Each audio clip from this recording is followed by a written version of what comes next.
benchmarks, there's three kind of main differences between the version that you're used to and the new version. First of all, the scoring system. In the old version, it was implicit and it wasn't necessarily explicit, showing in terms of showing you which aspects of your answers led to the score that you got. It's much more explicit now, and it's broken down so you can see exactly what the weighting is for each section. It's just a difference of terminology. So as in the old version, they used to use school, which wasn't that useful for a lot of our kind of institutions, especially things like independent training providers, alternative provision. So they've just switched that to institutional organisation. And I think probably the biggest change is that there's a huge focus now on accessibility and inclusion. So at every point where there is any scope for it, there is mention of making sure that you've got a particular focus on SEND and disadvantaged learners, and making sure that any information that's about your program is accessible. And within disadvantage, it can be quite a broad spectrum. So that can be free school meals, it can be children in care, it can be children with lower attendance, it might be young carers. So it's your full spectrum of young people who, for whatever reason, might not access your full program, or that your full program might need tailoring for them. And that's very much, as a hub, the message we would want to get across is, if in doubt, start with those young people. So we'll look at each benchmark in a little bit more detail now. So it is going to be a lot of me talking at you, but please just put your hand up and ask questions as we go, because there's so much information. I want to make it what's relevant to you, and I don't know what you need to know. So if there's any questions at all, just pop your hand up and interrupt me. So benchmark 1 remains the same in the sense that it's a stable careers programme. But as with all our benchmarks, the requirements have become both more explicit and, I would say, more demanding. It's like there's a sense that people are meeting the basics and they've kept the benchmark, but the criteria for meeting that benchmark have been taken up a level. And I think it's worth saying at this point that across the board, nationally, we are expecting to see benchmark attainment drop on this first assessment. And that isn't a reflection of your provision suddenly having declined in quality. That's very much a case of, we are expecting this across the board because of the benchmark review and the new statutory guidance. That has led to a kind of an upping of like the level you're expected to meet.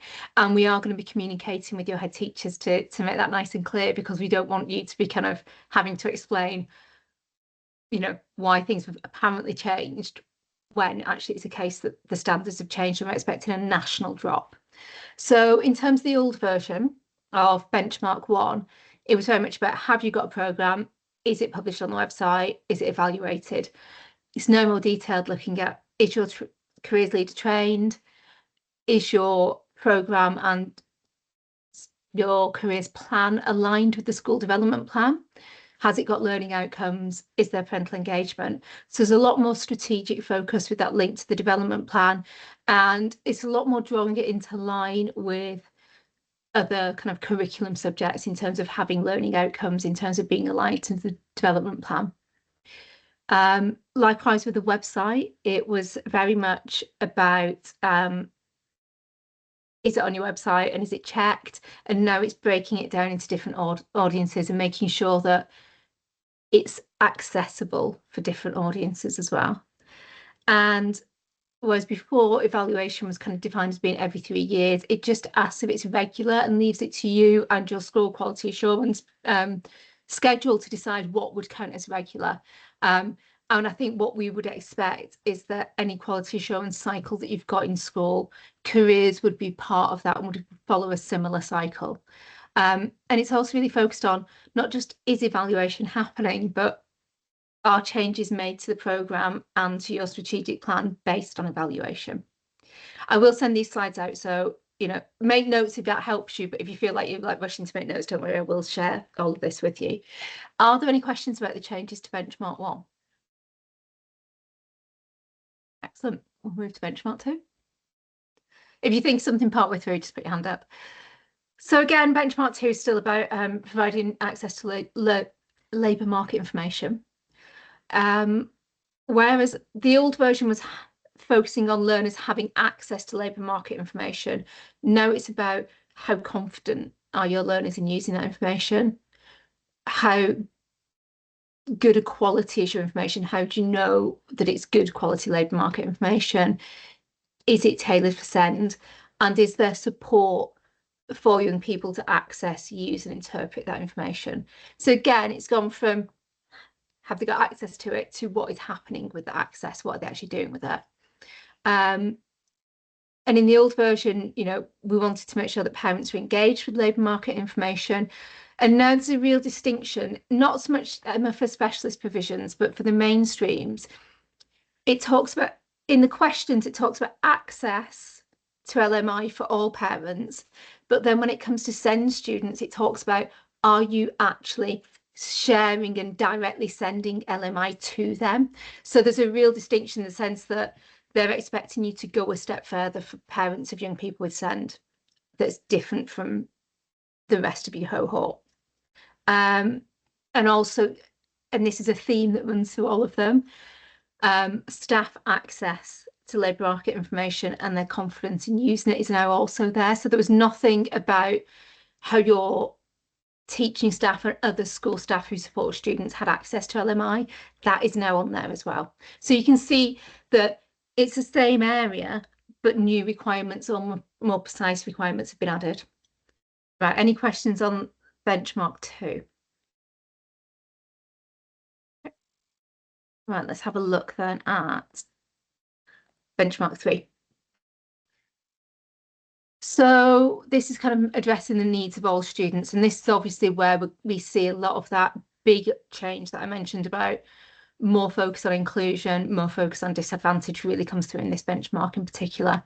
So we've still got the questions about, you know, is your careers programme aspirational? Does it address stereotypes?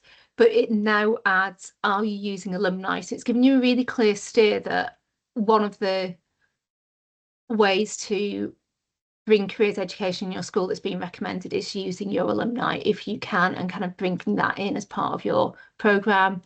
There's more focus on, now I'm going to change that. There's a different focus on record keeping. There's much more of a focus on the records of the learners that you've got with you now, you know, and making sure that records are kept of their careers programme, that they can access them, that those records go on if they change to a different school. And included in that is any notes from kind of the advice and guidance meetings that they have. But the destination tracking when it comes to record keeping and data around that is quite different. So there's checking if you know about aspirations and intended and immediate destinations. But that old problem on our kind of compass questions that stopped a lot of people achieving benchmark 3, which was, you know, tracking all your learners for 3 years, that requirement's gone now. And what it's replaced with is, are you using longer term destination data that is, you know, gathered by the DFE? Are you using that to evaluate your programme? So it's not about, are you tracking them for the sake of tracking them now? And we know that so many schools have problems trying to get hold of former learners, and it was a really difficult challenge, especially for like some of our bigger mainstream schools. What it's about now is what the data that's available, are you accessing that data?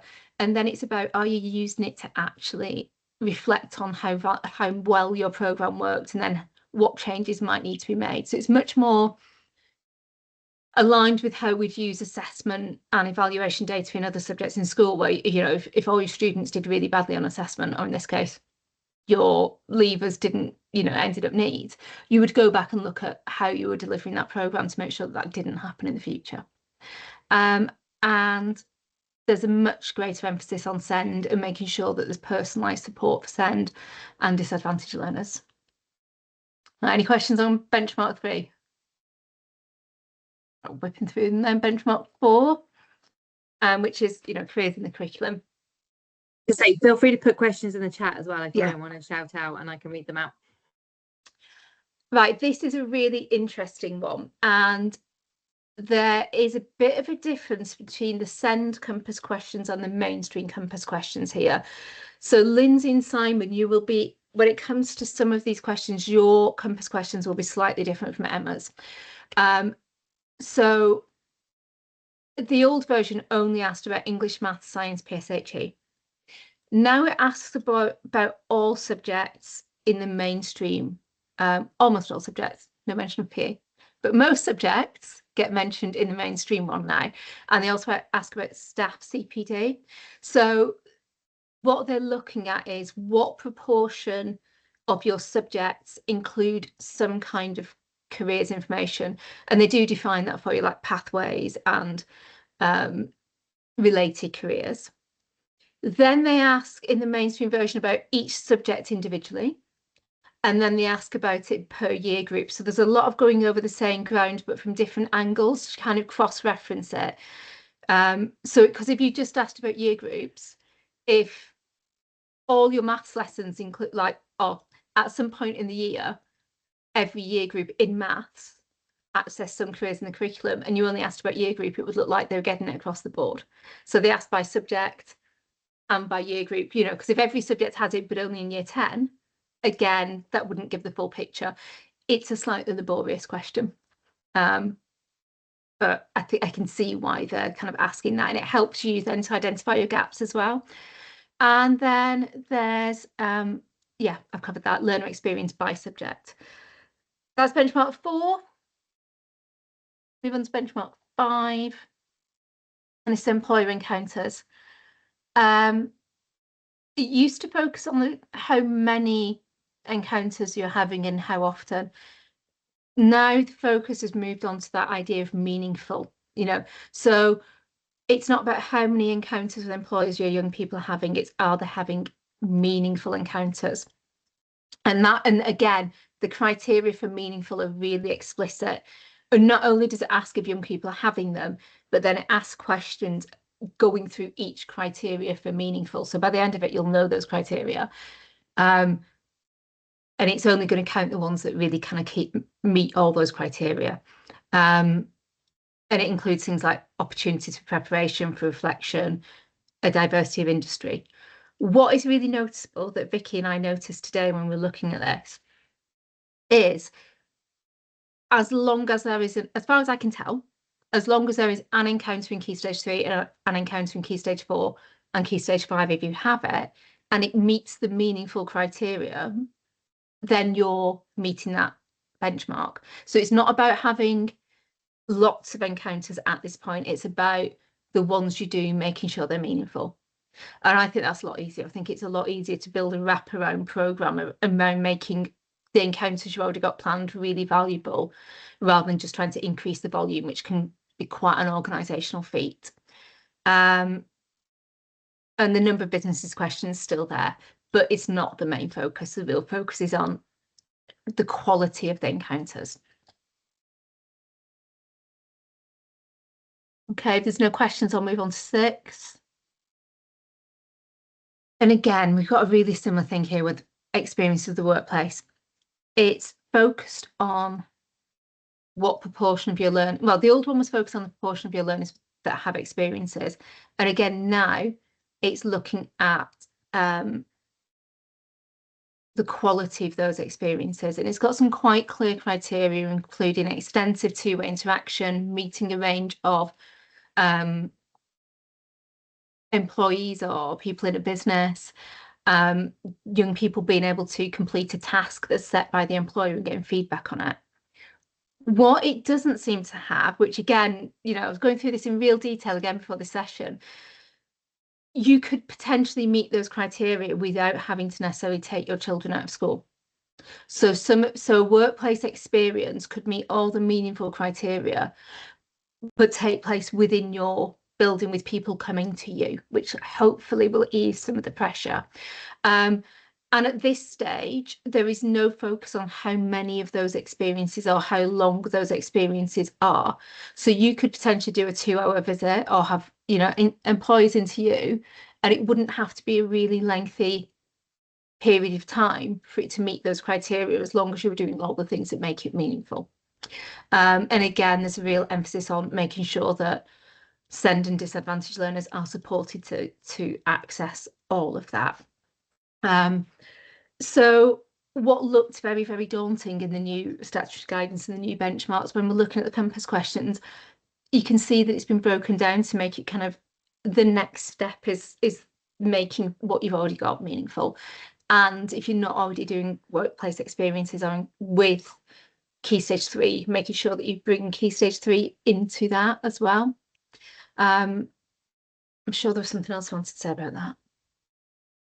Just yeah, to reiterate, so this is the key focus for Careers Hubs, for us locally and Careers Hubs nationally, is this workplace experiences. As a hub, we're looking at what we can do to ramp up our employer engagement activity and broker more experiences. We're looking to build blueprints and examples of good practice, what works. So experience days for Key Stage 3, maybe like experience 2-hour sessions, taking kids out. So there's a whole range of work going on in the background, which hopefully you'll all benefit from long term. Emma, question. Yeah, this is the one for me that I do struggle with trying to meet, because my students being SEND, a lot of them don't want to leave the building. So we've been looking at what we can do within the building. So this to me is much better for me to be able to deliver it. So this is great. Yes. There's a lot of virtual offers out there as well nationally. If you look on some of the national platforms, Speakers for Schools, and the other one, SpringPod, are two big ones. But yeah, you'll find there's more and more virtual experiences cropping up, and creative ways that you can do things for your learners. And I think, you know, rather than focusing on this whole 2 weeks worth at the moment, because that is coming in the future, and the brief that we've been given is working towards that. And I think the key is cracking the quality and finding the suitability for your learners as well. So looking at that individual need, and as long as you've got like a really solid business case as to why that's appropriate for your particular learners and why that works, and you're looking at those meaningful criteria, I think that's a really, really good starting point. And actually, I'd like to expand on that virtual thing, because I met with Lindsay last week, and I was like, virtual won't count, because in the statutory guidance, there's a real, we want it to be in person. But then looking at the guidance that goes with Compass, you can go for a mix of virtual and in person. I think the aim is just to get as much of this happening as possible, whether it's virtual or in person. And I think for your learners, Emma, everything's going to have to be gradual, isn't it? Because of the nature of their needs. It would, the cognitive load and the emotional load of being out of a familiar environment and then everything else is actually detrimental to them. So if you can do everything else and then eventually build in going into different environments, and that, you know, is absolutely justified. And the other interesting thing on this is, on the guidance for this, is that it says if your students have had some kind of encounter that you were planning to include for benchmark 6, but doesn't meet all of the benchmark 6 criteria for being meaningful, it may well contribute to your benchmark 5.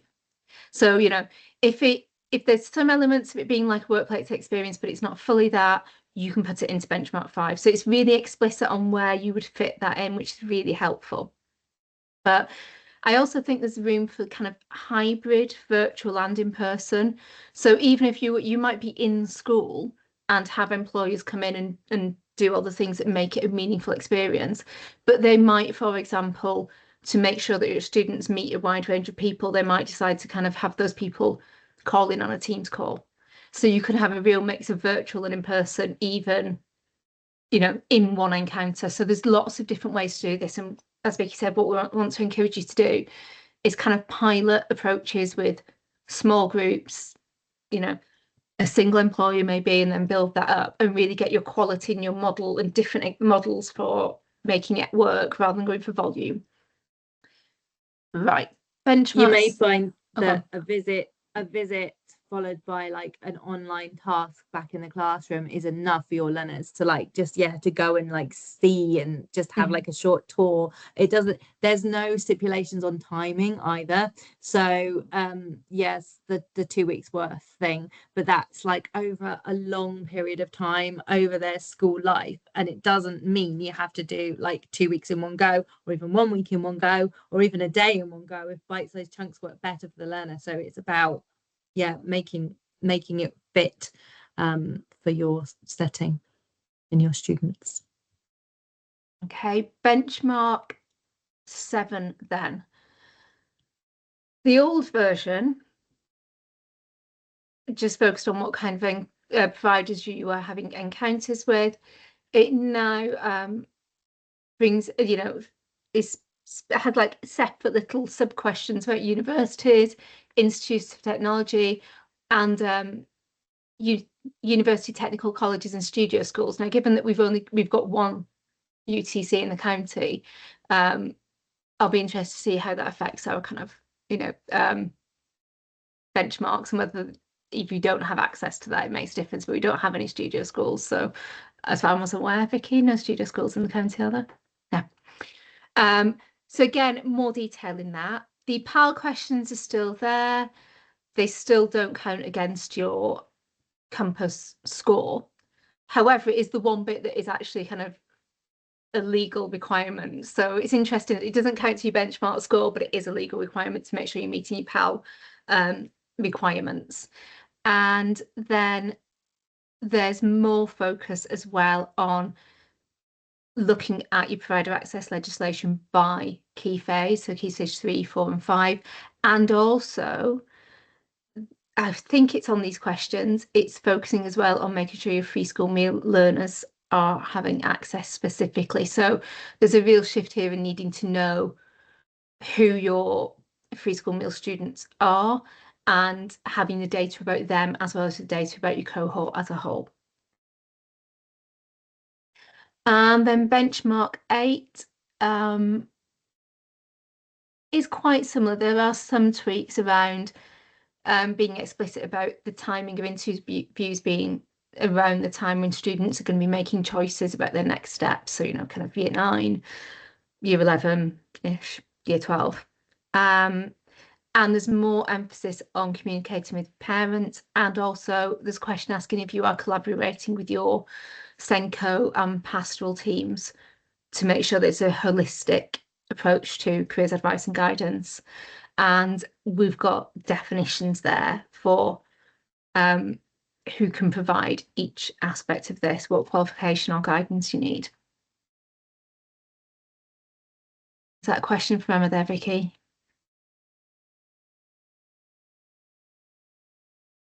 You're muted, Vicky. Sorry. So question about support to have FE visits, and I get a reply, can't meet needs. That is Oh, you're muted again. You've clicked it. Sorry, my computer, loving this. Hopefully that'll stay off. So there's a big issue across the county and nationally as well. I think since they introduced this legislation, things have changed significantly in FE colleges with regards to resource capacity to do this stuff. And it used to be the case of they were struggling to get into some schools with sixth forms, but now that doesn't seem to be the case. There's the opposite problem that schools are struggling to get FE and HE providers, particularly SEND schools, in to talk about the programs and the offer. So we have mechanisms in the local authority where we're monitoring all this stuff. So I just say keep feeding it back to us where you're struggling with provider access and opportunity. So there's a SEND post 16 SEND forum that I'm sitting on where we're looking at a lot of the issues around this. We're looking at some of the issues around the NEET cohorts, the NEET numbers going up, some of our students not having destinations, and that transitions piece, but also the capacity of our training providers, and all our local learning providers, the big ones, the big FE colleges, and the independents like Bridge and Prospects and places like that, they're all part of that group as well, with the local authority post 16 team driving it. So do feed it through to us. Let us know if you're struggling. And all we can do is feed that back both nationally to the CEC and locally to the central forces at the local authority. I can't promise changes, but we at least need to know what the situation is so we can monitor. Yeah, I mean, I've emailed and messaged about 15 places, and Stroud College were the only ones that came back, and they were phenomenal. They were absolutely fantastic, I've got to say. But it's just very disappointing that trying to get my students to even, anyone to even, you know, meet them, let alone have a visit. But yeah, that makes sense. I'll keep feeding it back. Thank you. Yeah, and that's really good to hear as well about Stroud, so I can feed that back to the group. So Stroud messages sit on that group as well, so really good for them to hear that they've done something positive, and actually for the others around the room to hear that that's been a positive experience. We can but try. Okay, so I wanted to show you the key resources that I think will be useful for you in completing your compass. So there's two main things. There's a page on the CEC resource direction that's called evaluation guidance, and I'll show you that now. Will that link through to it? I will have to just change how I'm sharing my screen. And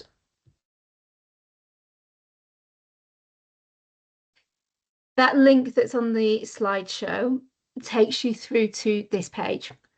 And what we've got on this page is the questions in PDF form. So if you want to look at the questions first, see what information you need to gather before you log into Compass and do your evaluation, you can do that.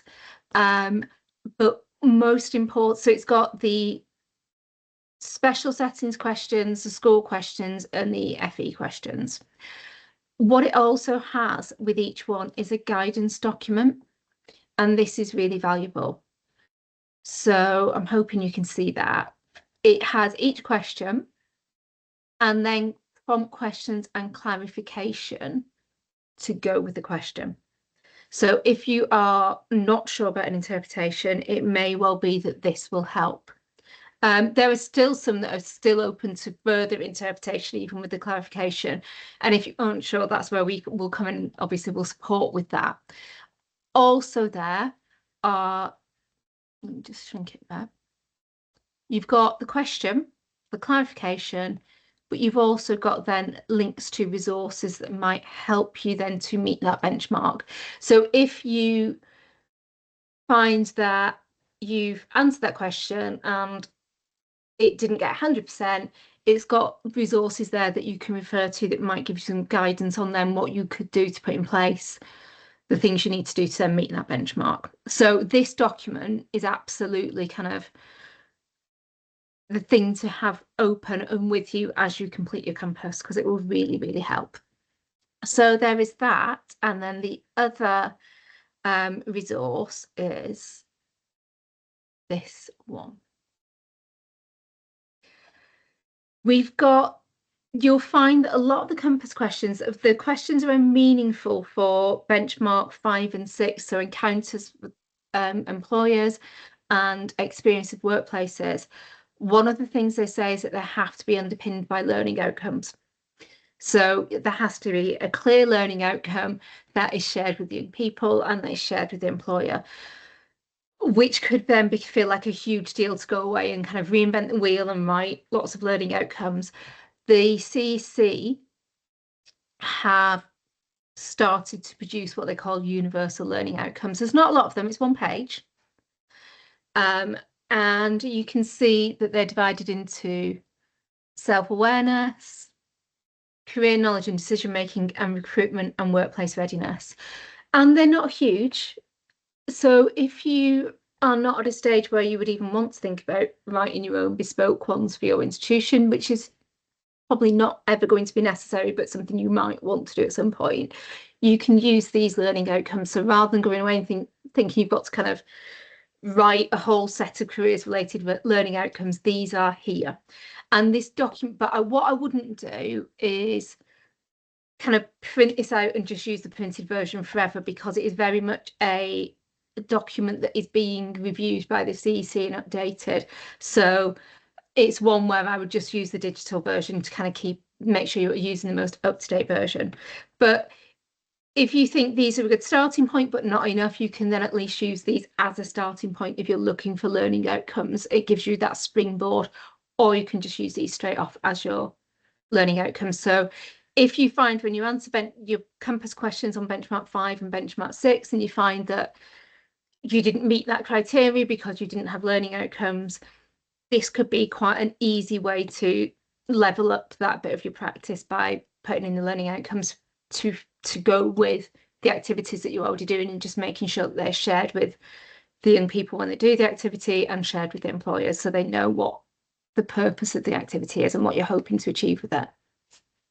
So the links to both of those things are on the slideshow. So when I send that out to you, you can access that as well. So just go back to the slideshow.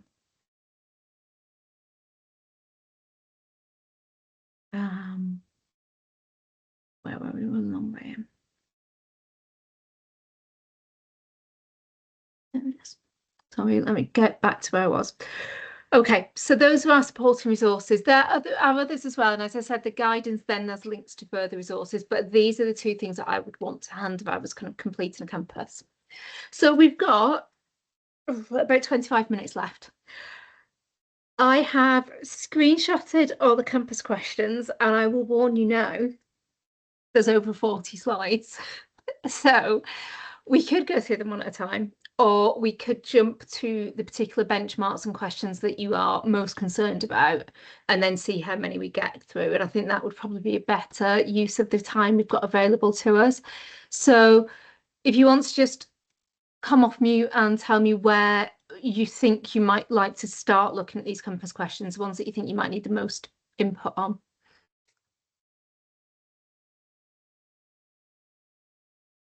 For me, but I don't know whether it's more training needs, is more around LMI and the encounters, getting them out there, really.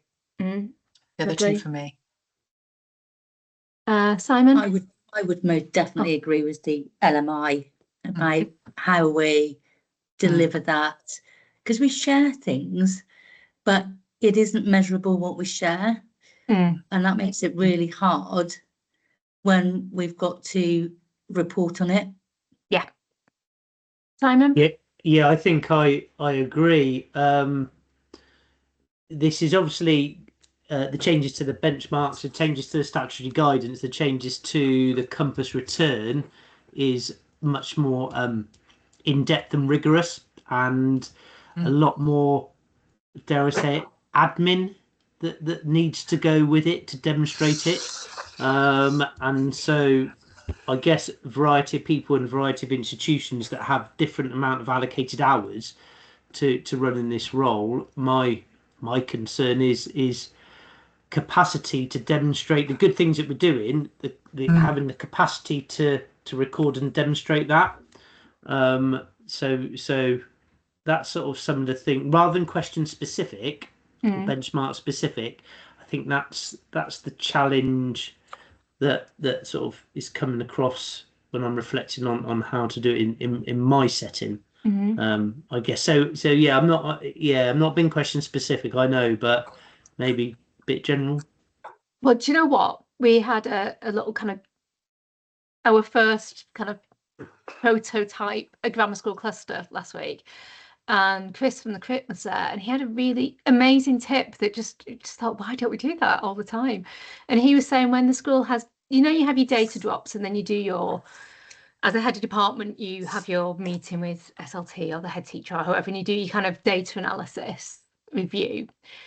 And most schools do it, so they've got a form where you fill in, what your results were and where your problems are and where your gaps are. They've got a question on there saying, is there anyone here who you think would benefit from like careers advice and guidance because you're concerned about their academic performance and they need that input? Now that's about advice and guidance, but I think there's a lot of scope for using things like your existing school systems, like your data review or analysis sessions, to make careers part of that. So those things that are already happening in the school that on a system level that already exist, can you insert careers into existing systems and add questions in? So I'm just thinking on my feet, it just really reminded me of what that idea that there might be ways to then kind of use what you've already got, but insert careers into it. Yeah. I sort of get that, especially if you're looking at a sort of benchmark for linking careers in the curriculum. But yeah, I'll stop. I'm not being very concise in what I'm saying, so I'll stop waffling. But yeah, I do. It's just capacity is screaming at me. That's what's screaming at me at the moment is capacity. Now that's possibly from a personal point of view, and I'm sure there'll be colleagues that feel the same at other schools. There might be colleagues that have far greater capacity to far less. I had an email from a neighbouring school about two students that left Main Hill. They went to another school. I had an email from their careers admin support person. What was there? What have been their their engagements? So they got an admin person. Do you know what I mean? So capacity clearly is variable at different schools. Really is. Yeah. So I think I'm just gonna leave it. I'm gonna park it there. That's where I'm at the moment, really. I think you've picked up on a key thing that in the new benchmarks and the new guidance, there is a lot more, and it's a much more kind of, I think in the past, and I might be wrong about this, but I think in the past, careers could be like a program of activities that you did. And it's moved into being a far more strategic thing. And the idea, and that then becomes something that as a careers leader, you can't do on your own.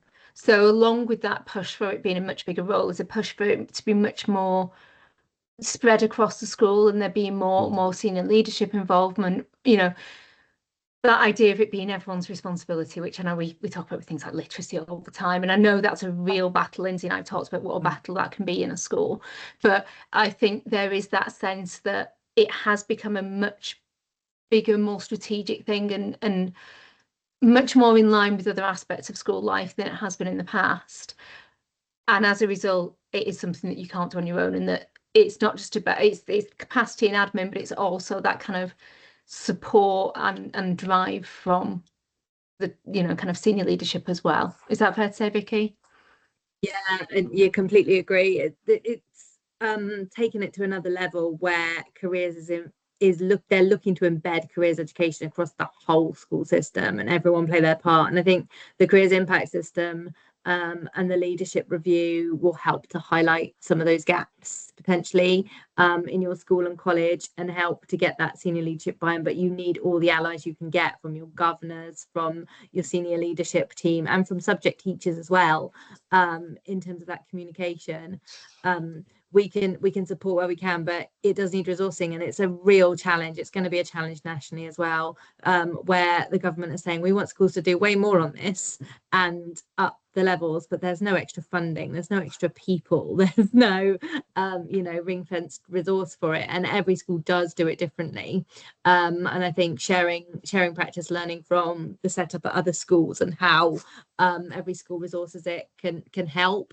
The leadership review will help, but trying to think of ways that you can kind of distribute that leadership and work a bit smarter. Can you get careers onto inset day training on a regular basis with the staff? Can you crack some of the the things that you need to roll out, the things you need answers to systematically during those times of the year, and just do what you can to look at that infrastructure. I mean, the work experience is a whole other thing as well. As we said earlier, that 2 weeks worth, it's a working towards, let's just pilot what we can. But then the other side of it is thinking about your vulnerable groups and actually where you spend your time. Is it worth, and I know, Emma, probably every student in your institution, by the nature of what you do, is going to be vulnerable and at risk of not making that transition. But but it's setting those priorities and actually putting lots of time and resource into the students who you know are going to struggle. And there's systems and processes that schools have been using where, you know, you are asking students to look to their families, to find work placements, things like that, but actually thinking about those ones who can't and haven't got that infrastructure and doing more around them. We will broker what we can with our employer networks. With our CPD, we can come in and do training with your teachers, with your colleagues, with your senior leadership teams. We've been doing some governor training, getting SENCOs on board as well, because they're doing that transition planning with those year 11s. So actually looking at their role in all of this and how they can potentially be allies and help you meet some of this criteria. Your designated teachers for looked after children as well, which might be yourself. So I don't know whether you've got that dual role in Maidenhill or could be someone else, but yeah, just bringing along any allies you can, because I think it's a tough one to crack alone. Just an idea. This has probably gone right off on a tangent. Because yeah, we struggle trying to get careers right across the curriculum for the nature of our students, but to try and help deliver some of our benchmarks, we're just going to do I've almost like told the head we're going to do it once a term, like a careers takeover day, where we can then it be in one day and we can literally across every subject absolutely nail everything, and it can just be as simple as going through an application form, CV writing. So we're going to trial that because it doesn't really change the routine of our students, but it still incorporates every lesson. So that's just something that seems to, you know, building a bit of momentum at the moment. Lovely. Yeah, drop down days are becoming popular. There's different schools of looking at different models around that, actually having that dedicated time and those off timetable days to take a whole school approach to it. Yeah, that's definitely one model to explore and share. And Simon, if you were interested in that approach, it'd be worth talking to Tanith at Sir William Romney, because they've kind of done quite a lot of work in that, and it'd be worth having a look at what she's doing. I'm sure she'd be happy to talk to you about that. Yeah, lovely. Should we have a look at the questions for benchmark 2 then, because they cropped up a couple of times and it'd be good to have a look at some of the actual questions. So sorry about the tiny writing, I had to screenshot the compass questions. So we've got, that's still benchmark 1, that's benchmark 2. So this question, I'll give you a minute just to read the question.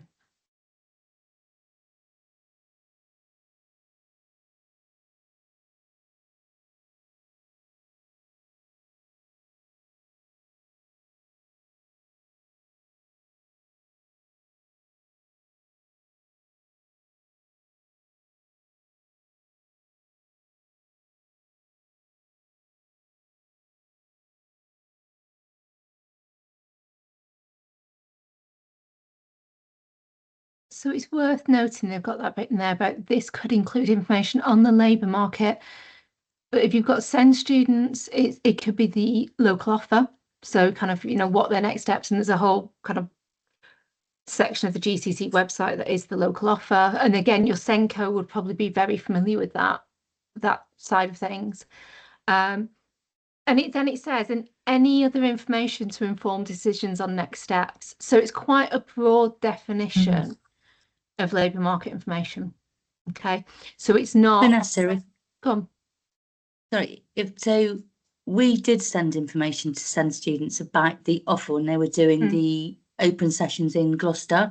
Yeah. So that information went to all our students with SEND across all key stages. So would that count? Would that be a tick in that box? Okay. Good. And again, it's just making sure that it's broken down into the key stages. So it's quite a broad, but it's information about careers, pathways, and next steps in each key stage. So at this point, there's no definition of how you do that, and it says this question is asking if they've got access to that information. Yeah. The next question asks about how confident you are that your pupils use this information to inform the next steps. And the obvious kind of link here is to the future skills questionnaire, because if they are, you know, knowing whether they use it, if you ask them using the future questionnaire, skills questionnaire, it's on there, that will be able to tell you, but you might have other ways of knowing if they are using this information to inform the next steps. So again, Simon, this is one where it feels like there's potentially more kind of admin in there because you need to then follow up to see if they've used it. That's why I'd recommend, if you can do it, and I know there's, you know, it's not easy in every school, if you can use your future skills questionnaire, that will cover that for you. And then 2.3 gives you, it's the focus on quality, so I'll give you a moment to look at that.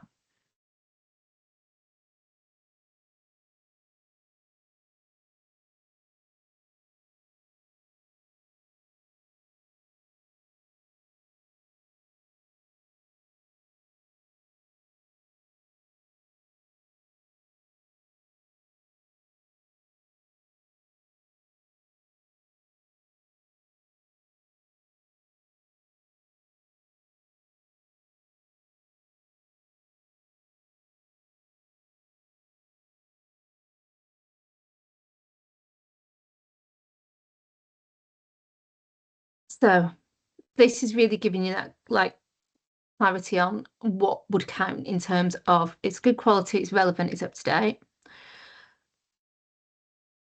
It's about a range of opportunities.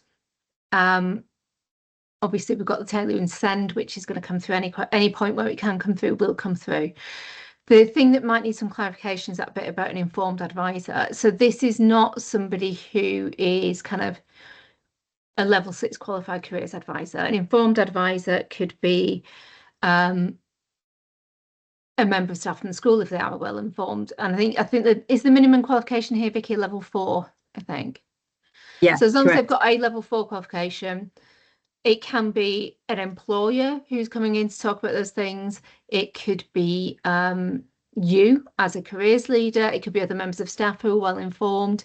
It could be our post-16 advisors. So we've got our 2 post-16 advisors, Una and Claire, who they're not qualified careers advisors, but what they specialize in is supporting young people who need a bit of extra time and extra support to work out what their next step is. And they're really good on knowing all the pathways that are available within Gloucestershire. So they would be somebody who could help them look at labour market information. So, and again, it says all pupils. Some of your pupils will probably not need support to access the information that you're providing them with. So again, it's a case of prioritise those students who, if they aren't supported, it probably wouldn't happen or they'd struggle. Are there any more on benchmark 2?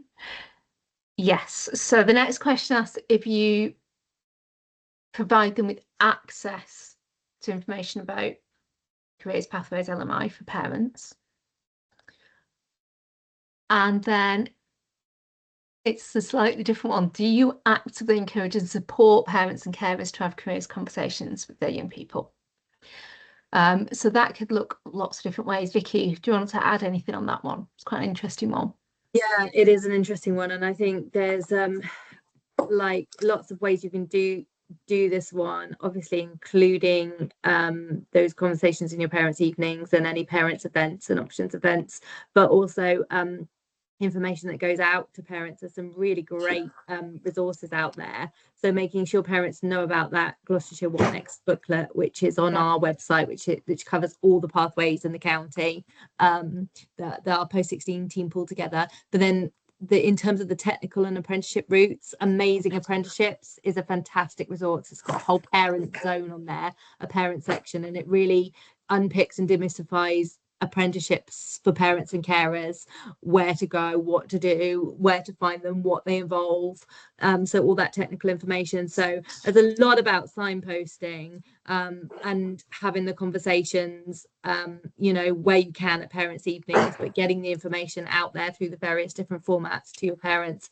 to encourage them to use that information with their students. Because again, you can't do it all in school. The teachers can't impart all of that knowledge. So upskilling your parents, helping them know where to look for these resources. And a lot of parents will be able to do that research with their young people if they've got the resources to hand and they know where to look. Some of them won't be able to, which is where your advisors step in and support in school as well in more depth. And I Is think there a that's link to that? Am I sorry? Just jump in. Is there a link to that to information? Amazing like Apprenticeship.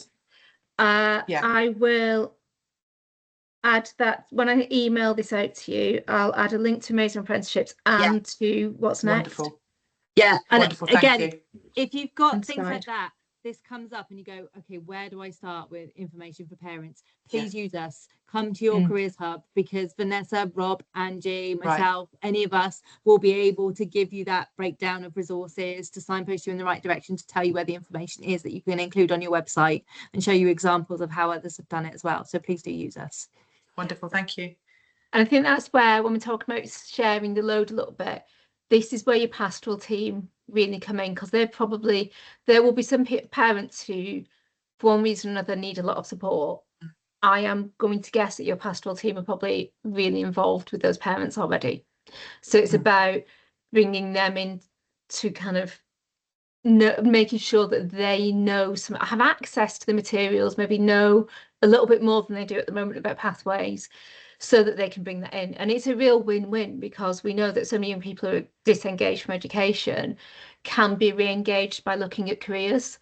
And so it might be the route for them to actually engage that young person as well. But we've just got a few minutes left. Let's have a scoot through to benchmark 6, because it enables us to kind of look at all those definitions about meaningful. So let me can't find my little scrolly thing. Never mind. Don't know where there it is. Right, 60.9. Okay.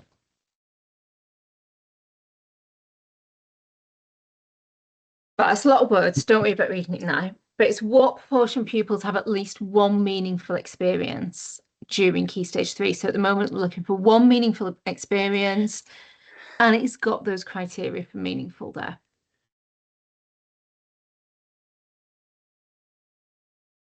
And again, it's the usual proportions, like a few, some, all of those. Yeah. So it's just looking for one meaningful experience in the workplace. And as we said earlier, that doesn't necessarily have to be outside of your building, as long as it meets these criteria. And then if it doesn't, it might be that the encounter meets benchmark 5 instead. Then it's the same question again, but at Key Stage 4. Same criteria, looking for one meaningful experience. And if you've got post-16, same for post-16. Then this is really new. It takes all those bullet points that were on the previous questions, and it's almost like, in case you just ticked yes, and then it's like, but is it meaningful? It's asking you to make sure that you are clicking all of these. And what that's really useful for you, if you find that you are achieving 3 out of the 4 of these things, you know what thing you just need to tweak to make sure that it's meeting all the criteria for meaningful. So you've got your learning outcomes, clear purpose, interactions, arrange different people, and a task. So I wanted to show you this question because it shows you really clearly what the criteria for meaningful are. And you can really see, so one encounter across Key Stage 3, well, one experience across Key Stage 4, no specification about how long that experience should be, where it should take place, as long as it meets these. So you could start on quite a small scale, but focus on these criteria for meaningful, and that then takes you through. So as we said, this campus question evaluation this time around is very much a baseline to enable you to work out where are the things that you might want to tweak to kind of raise it for the next time. And then I think then you've got a series of questions 6.4 to 6.7 that are all about benchmark 6, but do not count towards your compass score. They are still data gathering to enable kind of Department for Education planning for building towards these 2 weeks worth. So it will ask you about how many of them are getting how many days. That's not because it's an expectation that you should be doing it now. It's absolutely not that. It's then working out what the baseline is so that they can see what support needs to go in to enable schools to get to that point. You know, if all schools come back saying that, you know, we're nowhere near achieving that, then it's going to show that there's a huge piece of work to be done, but they don't count towards your benchmark score. The last one that counts towards your benchmark on benchmark 6, I think, is 6.3. So your focus is on quality over quantity. It will then ask you some questions about quantity that are just data gathering questions. And there's a similar pattern with benchmark 5. And the same also with some of benchmark 4 has a few non-scored questions that are just about gathering some information. Right, I'm very conscious of the time. So what we'll do is I'll just skip forward to the end. I'll share this with you so you've got all the slides. But in terms of next steps and support, we are running drop-in sessions this week. So tomorrow I'm going to be online for 2 hours between 2 and 4. You can drop in, you know, if you want to have a go at your compass while I'm sitting there and just ask me questions as you go, or if you want to have a go and then dial in and just say, I was a bit unsure about this, because you can you know, you can top up your compass, however you want to do that. And then Rob and Ange will be online Thursday from 2 till 4. Does it, you know, you can talk to any of us, you know, we all know the same stuff. So, but that's when we're available. If you can't make those, I've also got some time Friday afternoon. If any of you want a particular, you know, Friday works better, I've got some time then as well. So we're anticipating that our new compass audit isn't necessarily going to be as good as it was before. Correct. Which is so disappointing, because you made such massive progress last year. Like, you went from like very low to really high, really quickly. So it was really frustrating to see that happen, particularly for schools like yours where you've made that like rapid progress. But the messaging for anyone who might then worry, because I know how much work you're doing and how much more provision there is already than there was 12 months ago, is that it's a national picture, and it's about moving to a new system rather than it being something that's gone wrong. And obviously your EC is available. You know, just get in touch and we'll have a one-to-one call with you. Quite happy to do that. And Compass is due at the end of this term. And it will help us if everyone does their compass before Christmas. It will help us, because at least then we've got a baseline, and be honest, be realistic, because then we can look at where the gaps are across the county and what more TPD we can put on, workshops we can put on, what resources we can create, and what support we can give. So really key that you do that. We're not expecting you all to have all the answers at this stage, and it is, as Vanessa said, it's systemic change. It's going to be a long-term process, and I think hopefully the government will be learning from this as well centrally, in terms of what resource schools need to deliver on these greater expectations. As you quite rightly raised earlier, the capacity is going to be a massive issue, and I think everyone's going to struggle with that. So it's looking at how we can be smart with it, and there are tools. So the internal leadership review, as I mentioned, that can help. The future skills questionnaire, that can help.